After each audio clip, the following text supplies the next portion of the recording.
আরে আসুন আসুন দিদি আসুন, বাবা বাবা বসো বসো বসো। আপনাদের গর্তে কিরকম একটা আষ্টে আষ্টে গন্ধ না? হ্যাঁ হ্যাঁ দিদি ভাই, গর্ত ফ্রেশনার, গর্ত ফ্রেশনার।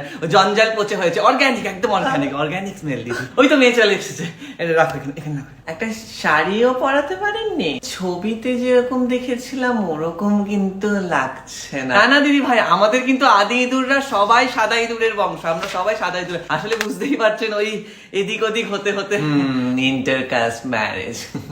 এখন তো সবকিছুই নর্মাল। তা মা একটু দৌড়ে দেখাও তো, মানুষজন দেখলে কিরম দৌড়াতে পারো।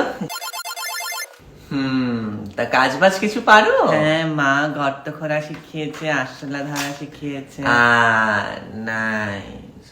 তো তোমার সব থেকে বেশি কি করতে ভালো লাগে? আমি খুব ভালো চেবাতে পারি, পেপার, জামা কাপড়, ইলেকট্রিকের তার। এখন কাঠ চেবানো প্র্যাকটিস করছি। নো অফেন্স দিদি ভাই, গর্তে থাকো তো তোমরা, এখন বুঝবে না। ভদ্র খাঁচায় থাকার অভ্যাসটা যদি এখন থেকে শুরু করো তোমার জন্যই বেটার। তা তোমার লেজটা একটু দেখাও, তোমার দেখাও।